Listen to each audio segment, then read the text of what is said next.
Peace and life, family. I hope that you are well and happy and whole and all those good things. I'm currently sitting on the floor because I'm getting a new couch. So within the next couple of videos, y'all will be able to see my new couch.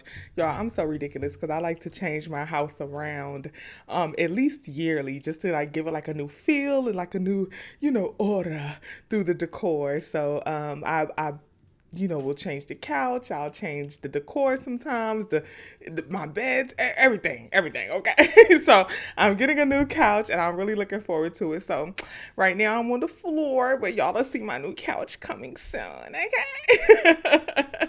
Again, I hope that y'all are well and y'all are finding joy in the little things, the peaceful things, the small things. I hope that y'all are finding gratitude, and I genuinely hope that even within this moment right now, you find something that's happening in your life that you can celebrate, no matter what it is. I hope that you are celebrating something, even the small things, like getting a new couch or finding a great piece of art or eating something good today. You know what I'm saying? Like, I hope that you are celebrating something because that's where gratitude comes from, and gratitude is where true happiness comes from. But let's move on. So, the tentative title of this video is why are people so obsessed with Oshun? That is the tentative title for this video. Why are people so obsessed with Oshun? Who is Oshun and why are people so obsessed? Okay, this has been a topic within like the Orisha community, regardless of the ATR, the Orisha community as a whole, in Santeria and Ifa, so on and so forth. Lukumi, everybody's asking like, what is going on, and why are all of these people deciding to be Omo Oshun, and they say, I think I'm a child. Omo means child. They say I'm a child of Oshun. I think Oshun has my head, and all of this stuff, right? Why is everyone trying to be Omo Oshun or thinking that they're Omo Oshun? And some people are blaming Beyonce. And as a Beehive member, I do believe my sister Queen is Omo Oshun, and I do appreciate her for bringing Oshun. She in Black is King. What's this Black Parade? She said, my Oshun energy. So I do appreciate her shouting out Oshun and bringing Oshun to the masses for people who were unaware and found out through her. And I think that's a beautiful thing. And of course, she inspired a lot of people, but I don't solely say Beyonce is the cause of the Oshun trend. I feel like it goes deeper than that. So my intention for this video is to explain who is Oshun and answer the question according to what I think of why are people so obsessed with Oshun? The Queen Pose theory. Let's get into it. So, who is Oshun? Oshun is the divine feminine Orisha, or one of the divine feminine Orishas, but she comes in the form of the divine femininity that society promotes the most, which is sensuality and sexuality. She comes in the form of love. She comes in the form of good, peaceful, energy. So for my people who feel that they channel that energy or that they desire that energy, they may be attracted to Oshun. She also is the head of fertility. She's the head of the solar plexus chakra, which is the emotion body. Oshun is also bringing cowrie shells. She's also bringing wealth and currency and all that good stuff. Oshun is also associated with beauty and divine light. Oshun is associated with all these beautiful, good, sexy, things that everybody wants. Who doesn't want to be wealthy? Who doesn't want to have divine femininity? And who doesn't want to be in touch with their emotions and emotionally aware? Who doesn't want to be sensual? Who doesn't want to have great sex? Who doesn't want love energy? Oshun is the head of love energy. Who doesn't want that in their lives, And also, Oshun is head of the fine arts. So if you are an artist and specifically into the fine arts and humanities, that is Oshun Oshun energy. So these are all the beautiful things that Oshun brings. This is the energy that she brings. Oshun also, again, is all about fertility and babies, so she has that nurturing energy, that nurturing side. She's all about catering and caring and, freedom through the arts and creativity. Oshun is all about intuition and divination. So oftentimes Oshun will come to people in dreams. I'll get to that later. Also, an energy trait that many people want and desire is the art of finesse. Gracefulness. Oshun is graceful. She finesses. She's smooth about her things. You know what I'm saying? So if you want to move with finesse, if you want to be able to move with grace, Oshun is the Orisha that you would call on. And speaking of calling on Oshun, her usual greeting is Maferefun Oshun, Maferefun Oshun, Maferefun Oshun. Maferefun is Yoruba for go and pray to. It's used as a greeting, it's used as praise, it's used as a thanks, a way to give thanks and give gratitude. So we say Maferefun Oshun, Maferefun Oshun. Okay, so that is her greeting, and that is a way to call Oshun energy to you and give thanks and pay homage to Oshun, because we should always show gratitude before we ask for anything. Oshun's color is yellow. Her primary color is yellow. In all hues of yellows and orange are Oshun's primary colors. Her number is 5. So if you see 5 a lot, or you start seeing things in 5s, that is a sign that Oshun energy is present. Her sacred spaces are the places where we place offerings for Oshun, as the rivers and the lakes. So people will say, well, you need to go to the river about like relationships, or if you're having issue with fertility, people will say you need to go to the river. That is Oshun energy. Some of the sacred spaces within the body that Oshun tends to dwell is within our circulatory system and our digestive system, as well as our solar plexus chakra area. I mentioned earlier how Oshun is the head of the solar plexus chakra, which is our emotion body, right? So when we have Oshun connected with us, that is a sign that our solar plexus chakra is balanced, as well as our circulatory system, our blood flow is good, and all that good stuff. If you are lacking connection with Oshun, you may have emotional detachment, or you may be overly emotional, as well as you may have some circulation issues. So you need to call on Oshun. If you're having a lot of indigestion or digestive issues, that is a sign that you may need to connect with Oshun. Some of Oshun's ewe is Yoruba for plants and herbs and all things like natural, right? Ewe is also what we would give in cases of offering, right? In times of offering, this is what we would bring to Oshun. It's usually things like yellow dock and cinnamon, lots and lots of cinnamon sticks. You'll see Omo Oshun, children of Oshun, or anyone who's bringing offering to Oshun usually bring a lot of cinnamon sticks or cover everything in cinnamon. Oranges, lemons, jasmine flower, lotus flowers, all these beautiful sweet things is what Oshun loves. The sweet, sensual, very feminine scents and feminine flowers. Sunflowers is also associated with Oshun. Raspberry, myrrh, echinacea, which echinacea is also great for the immune system and the circulatory system. So if you are thinking about bringing offerings to Oshun, or if you are thinking about taking a spiritual bath, these are some things that you would put in your spiritual bath for Oshun. And of course, I cannot forget the honey. Honey. Honey is so heavily associated with Oshun. She loves honey. So that is a food offering. A typical offering basket or ewe basket for Oshun would look like having lots of lemons and oranges, having cinnamon sticks and yellow dock and raspberry, and maybe some echinacea could be in there, some jasmine or some drops of jasmine oil. All these great, beautiful things, some yellow dock. And of course, it's not unusual to see people drip honey over everything. Honey, just lots and lots of honey over everything. Honey is sweet. The bees are sweet. The beehive. Okay, shout out to Beyonce. The bees are sweet, right? Or they're attracted to the honey, right? They're attracted to the sweetness, right? So a lot of Omo Oshun people love bees, and they see bees as a positive thing. They don't run when they see bees because they feel connected to it. So if you are bringing offering to Oshun, this is what your offering basket could potentially look like. Now, if you are taking an Oshun spiritual bath because you want to attract some of that energy that she is ahead of, like love and fertility and sensuality and sexuality and all those good, beautiful things, you would put some honey in your bath water. You could put some jasmine oil or some lotus in your water. You could put some cinnamon in your water, although for the ladies, be careful of the pum pum, okay? Be careful of the pum pum. But these are some things that you could put in your water, some lemon slices and some orange slices. So oftentimes when you see an Oshun bath, you'll see like sunflowers or yellow dock and cinnamon sticks and honey and lemon slices floating all over the top of the water. And this is like a good Oshun bath. And these are just ways that you give offering, give thanks, as well as attract that Oshun energy. Bring her to you. Mafrefun Oshun. Call on her and she shall come. Now to get straight to the question of why is everyone obsessed with Oshun? Why does everyone want to be Omo Oshun?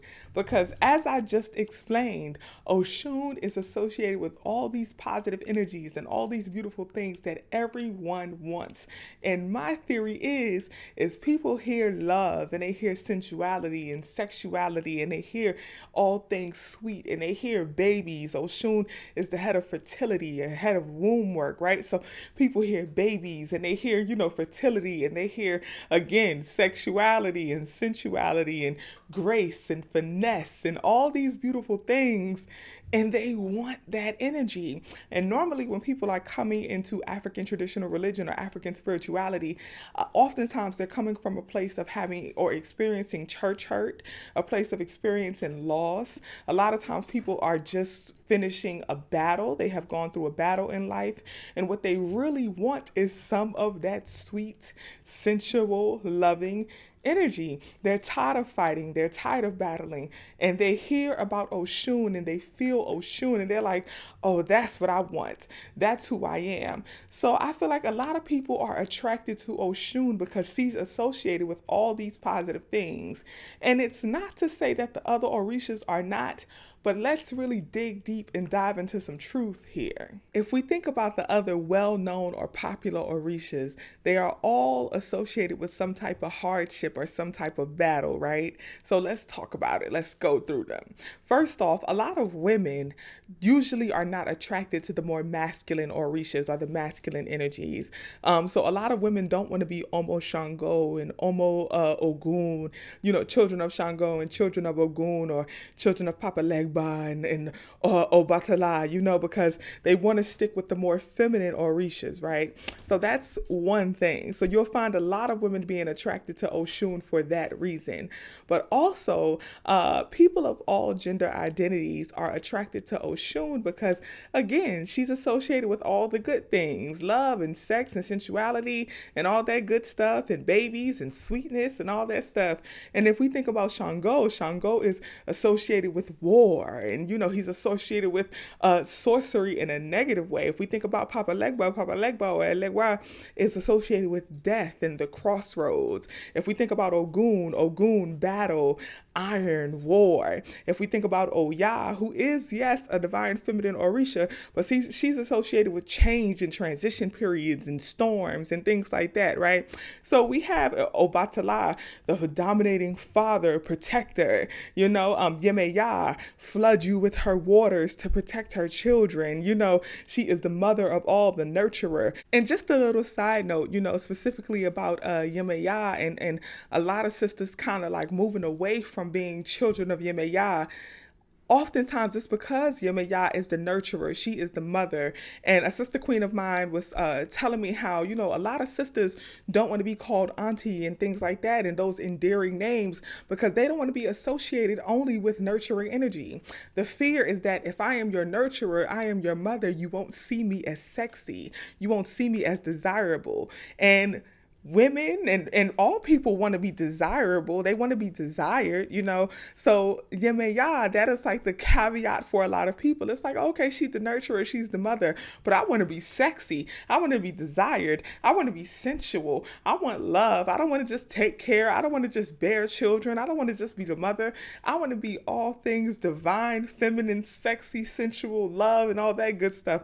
Desire me. Let me have some finesse and some grace about myself. I don't want to just be the mother, you know? So again, going back to the main topic, a lot of people are attracted to Oshun because she's not associated with hardship. She's not associated with battle. She's not associated with war. She's not associated with change and storms and transitions. She's not associated with just nurturing and caring. She's associated with receiving. She's associated with love and with light and sensuality and sexuality, which are all things desirable. And honestly, a lot of people come to African spirituality and ATR because they are desiring to receive something. They don't want to just give. They don't want to battle. They don't want to fight. And not to say that if you are a child of Oya or a child of Shango or a child of Ogun or a child of Papa Legba, you're going to be, you know, battling at the crossroads or battling in war and all that.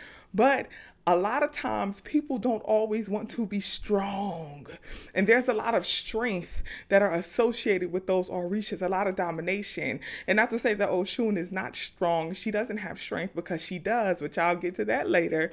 But that is not what's pushed with Oshun. That's not what's promoted with Oshun. What's promoted with Oshun is being cared for and being vulnerable and being desired, which is what a lot of people really want. Now, it is not uncommon to hear people say, well, I know I'm Omo Oshun because she came to me in a dream. I saw her in a dream. She told me I am her child. Or I was sleeping and I woke up and Oshun was standing over me or something like that. Now, let's be clear. Again, it is not uncommon. In fact, it is very common for people to see Oshun in dreams. That is very common. Oshun is a dream communicator.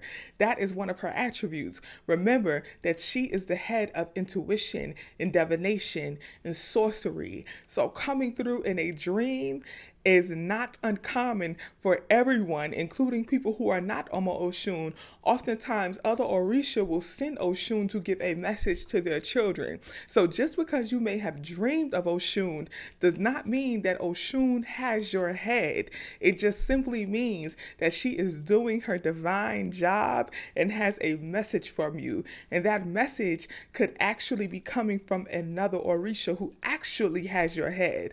So don't pay or focus so much attention on the fact that it's Oshun who's coming to you, because that's what she does. Focus on the message that she is giving to you. And I noticed that when I'm talking to a lot of clients and they're like, you know, I feel like Oshun has my head because Oshun came to me in a dream. And I'm like, okay, but what did she say? And oftentimes they don't even really remember what she said. They were so focused on Oshun that they start describing, she had on this and she was doing that. And I'm like, okay, that's all Oshun stuff. And this is how I felt. Okay, that's the energy that Oshun brings. But what was the message? And they lost the message because they're so focused on the fact that that is Oshun. But that is also a part of who Oshun is. She is an attention grabber. Oshun walks into a room and she has everybody's attention. She is a sorcerer. She is dreamy. People fall in love. She is head of love energy. So you have to balance that out and focus on the message that Oshun is giving you. And this is why people like Beyonce, who look at Beyonce energy. She walks into a room and she captivates a room. She is the queen of the stage. She is about all things desirable and sexy and sensual. That is Oshun energy. So I know a lot of people may be watching this and they may be like, well, am I Omo Oshun? I don't know if I'm Omo Oshun.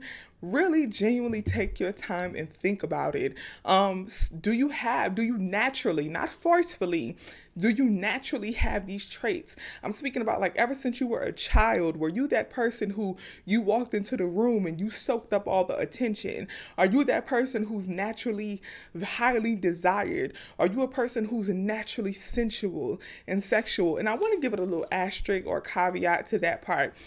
A lot of people are over-sexualized due to trauma, okay? And I ain't trying to hurt no feelings or ruffle no feathers, okay? And speaking of Oshun, Oshun loves feathers and peacock feathers specifically, okay? So you see my yellow feathers in honor of Oshun, my favorite, you know? So, but anyway, a lot of people are over-sexualized due to trauma. So I'm not speaking on that version of being sensual and sexual. I'm not speaking on the person who is sexualized or sensual because it's a trauma response. I'm speaking on the person who naturally has like that ooh, that pull, that allure. They don't have to try. They didn't have to practice it. They ain't have to stand in no mirror and try to channel it. It's just natural to them. They've always been this way, and they didn't even realize it sometimes. People had to tell them, like, you know, you are very, like, you got a little to you. You know what I'm saying? Like, you got a little ooh to you. Those are the people who would naturally be Omo Oshun, not the people who had to practice it and who had to try to channel it and try to work towards it. We're speaking about the natural ability here, okay? So the people who are naturally graceful and have that natural finesse to them, you know, the people who have like a way with words and people who are naturally into the fine arts and humanities, these would be people who are Omo Oshun. People who are naturally drawn to children and drawn to babies. So people who got kids and don't even take care of their own kids, baby, you probably ain't Omo Oshun, okay? People who can walk into a room and see a baby and they're not drawn to that baby, you might not be Omo Oshun. People who are not into the process of fertility and pregnancy, you may not be Omo Oshun, okay? So that's just like a little, you know, caveat there, you know? And again, I'm speaking about people who are naturally this way. They're not trying to be. They didn't just learn about Oshun and started trying to channel these energies. I'm speaking about from young, you've always been this person. You've always been that girl. In a sense, you know what I'm saying? Those are people who are usually Omo Oshun. Also, if you have high intuition and high divination abilities, people who are very intuitive, people who usually have a lot of foresight, sometimes people can be mediums or be psychics, you know, have a lot of like spiritual clairvoyance, I'm about to say spiritual, okay, have a lot of like spiritual clairvoyance and things like that. Omo Oshun, people who are dreamers, who have very detailed dreams with a lot of messages that usually come to pass, they may be Omo Oshun. And I want to end on this, okay, because shout out to Yeye Louisa Tish. I have a video on my YouTube where it's I forgot the exact name of it, but I was in New Orleans, and you probably could just type in the Queen Po NOLA or the Queen Po New Orleans and it should pop right up. But I went to some ceremonies and things like that in New Orleans, and it was over a couple days, and I got the opportunity to sit at the feet of Yeye Louisa Tish, which, if you don't know her, she wrote Jambalaya, and she is a priestess of Oshun, and she was telling us Oshun stories. And something that she pointed out was that a lot of people only focus on the sensual, loving side of Oshun, but people don't focus on that other side. All Orishas have a light and a dark, and dark in not a negative way, but dark in like they can use their powers in a multitude of ways. So Oshun is not just associated with the oohs and the ahs. Oshun also has some powers. There's a lot of Oshun stories about her using her powers to free women from chains and bondage and from being taken advantage of. A lot of her using her powers and using her river waters to drown certain people or drown certain energies out of the way, you know, getting them out of the way. So, you know, I spoke on earlier how a lot of people are attracted to Oshun because she's associated with like all things good and sweet, and people don't think about battle and war. But please believe Oshun is battle ready. And Yeye Louisa Tish often talks about how she likes to focus on that other side of Oshun. She always tell people, you know, I'm the dark side of Oshun. That's her thing. You know what I'm saying? So if you feel like you are Omo Oshun, study all aspects. And even if you ain't Omo Oshun, even if you just want to learn about her, study all aspects of Oshun, because it ain't all sweet, you know? It ain't all sweet. Shout out to Sunny Patterson. She has a poem, and I'll put it in the description box, but she has a poem paying homage to Oshun where there's a line in the poem, and I want to get it verbatim, but I might not get it verbatim. But she basically says, she talks about her like dipping her blade in honey. Her blade is dripping in honey, but it's a blade nonetheless. It cuts nonetheless. And that is who Oshun is. You know, she got a blade. It may be dipped in honey, but it's a blade nonetheless. So overall, Oshun is all these beautiful, sweet, honey, citrus, yellow, flowery, jasmine-scented, love, sensual, sexual, passion, all these desirable, beautiful things. And everyone is obsessed with that energy because, I mean, come on, who doesn't want that energy? Who doesn't desire some of that? So if you are desiring some of that energy, you can have that. You can channel that energy without necessarily being Omo Oshun, okay? You can channel that energy without necessarily being Omo Oshun. Call on Oshun, bring her offerings, take your spiritual bath, study her story, study her journey, study her life. You know, I ain't even gonna get into it, but study Oshun and what she brings to the table and give gratitude to her. You may not necessarily be Omo Oshun or be a child of Oshun, but you can pay homage to Oshun and call on her and channel some of those attributes and channel some of that Oshun energy, okay? And if you dream about Oshun, remember that is her job, to come to you in dreams and divine divination and things like that, okay? So just be very aware of that. And don't be afraid of the other Orisha. Just because you hear Oya and storms and change and transition, fear not. Just because you hear Ogun and battles and iron and, you know, things like that, fear not. Just because you hear, you know, Shango and Papa Legba and, you know, the crossroads and all that stuff, fear not. Study all the Orishas. If you want to know who has your head, you have to study all of them. Study all of them and get to know all of them and be honest about who you really naturally are. Not who you are from a space of trauma, not who you are trying to be or who you want to be, but who are you really? That's why we say knowledge of self comes first. Who are you really? If you want to know who has your head, study you first. Tune into your Ori. Tune into your divine self. If you want to know who has your head, you have to study your head. Know thyself to show thyself improved. Okay? Much love, family. I hope that you are well, and I'll see you soon. Much peace.